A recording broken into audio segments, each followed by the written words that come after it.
Ever found yourself watching something so, well, awkward, maybe even a bit cringe, but it somehow crosses a line and becomes Oh, hilarious? yeah. Today, we're diving right into that comedic phenomenon, the world of bad British sitcoms. Yeah, think, wobbly sets, jokes that make you sort of wince. And those silences, those You know, incredibly long, uncomfortable silences. exactly.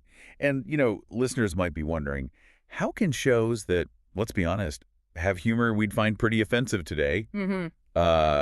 like, Are You Being Served? How are they still seen as iconic? Right. Or what's the deal with a 5-second pause followed by like a canned laugh track? How does that even work as comedy? hmm What's the secret there? So that's our mission for this deep dive. We want to unpack this really peculiar but kind of wonderful corner of comedy. We're going to try and go beyond just, oh, it's all tea and sarcasm. Yeah, we want to get to the key ingredients, the things that make these shows, which on paper seem kind of terrible, actually quite compelling. Hopefully by the end, you'll have a clearer picture of what makes this style of British humor, Yeah. well, tick. Okay, so let's get into it. It feels like there are almost these unwritten rules, doesn't it? Yeah, definitely. Hmm. And I think the first one, and this is really crucial, is understanding that the awkward pause, Mm-hmm. it isn't just filler. Oh, totally. It's the punchline, right? Often, yeah, or a huge part of it. You get that line like, I've made a huge mistake, Yeah. and then just nothing. Silence. Maybe Yeah. 5 whole seconds of it. And then the laugh track kicks in. It's like the discomfort itself, that unspoken reaction just hanging there. That's the funny bit. Precisely. It lets the audience sort of fill in the blanks, feel that awkwardness along with the characters. Okay, so that's one. What's another key element? Well, a second thing, and this really puts it in a specific time period, is that certainly in the 70s, a lot of the humor came from pushing boundaries, often crossing them, really. Oh, absolutely. We're talking jokes that today would probably get the show canceled immediately. Right. You mentioned Are You Being Served? Mm. Think about a character just blurting out, I'm not wearing any knickers. And the reaction is just this huge, booming laugh from the studio audience. Yeah, it's almost celebratory. Really highlights how much comedic tastes and, social norms have changed. It's quite jarring looking back sometimes. It is. It's a fascinating window, though.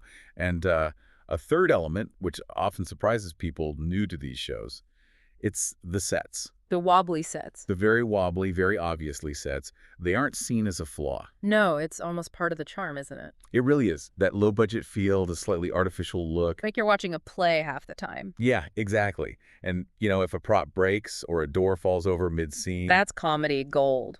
it just adds to the fun, this sort of slightly ramshackle, endearing quality. Okay, so we've got the powerful pause, the boundary pushing for its time, humor, and this weird affection for dodgy production.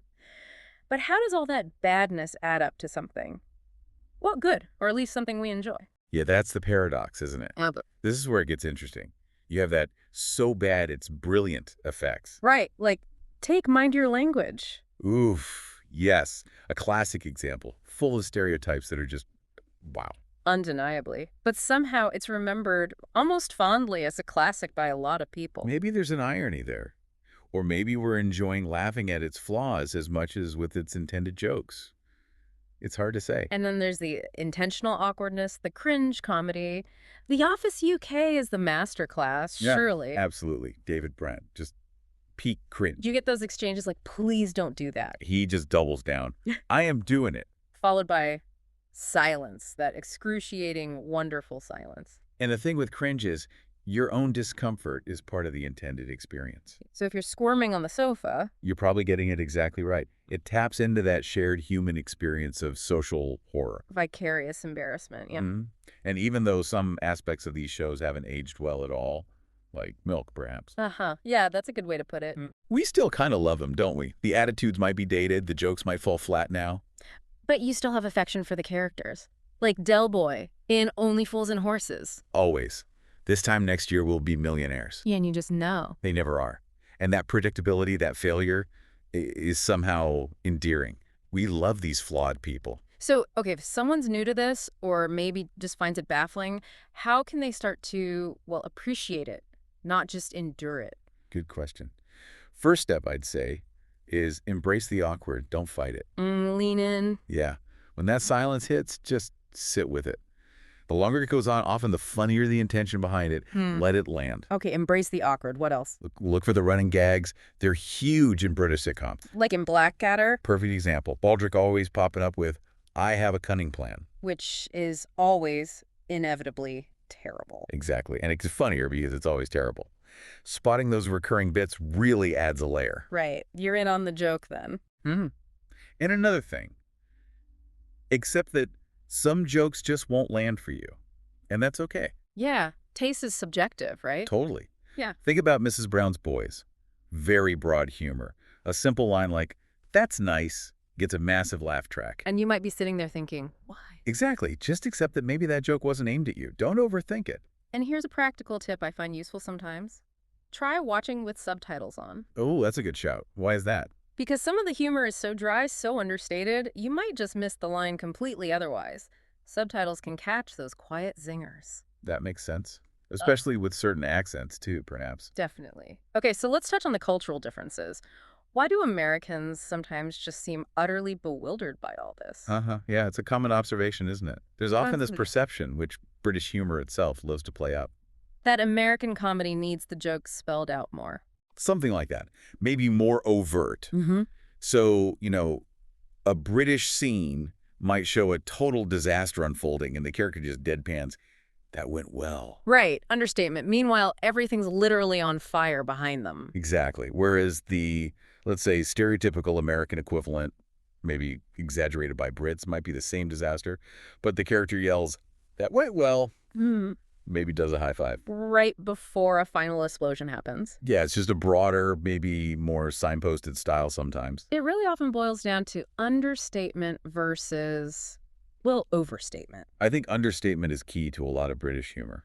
Yeah, someone saying, bit of a problem. Could mean anything from I've spilled my tea to The actual apocalypse is happening outside. There's a Exactly. It's cat. about reading between the lines, the implied meaning. And the laugh track, we mentioned it before, but that can be really confusing. Oh, definitely. Because sometimes in those older shows, the joke is that nothing funny actually happened, And the laugh track just plows on regardless. making the laugh track itself part of the absurdity.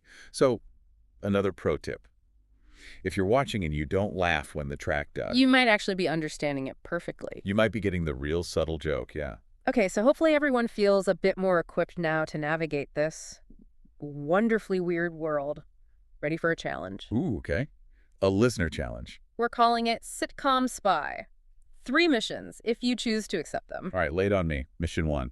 Find and watch a truly awkward scene. We highly recommend The Office UK, the infamous dance-off scene. Oh, the Brent dance. Pure cringe. Reanalyze it. Oh. Feel the cringe. What's the comedic effect of making the audience feel that uncomfortable? Okay, good one. Mission 2. Become a running gag detective. Pick a classic Britcom we mentioned, Blackadder, and Baldric's plans. The cunning plans. Track one of those running gags. How does the repetition work? Why does it stay funny or get funnier?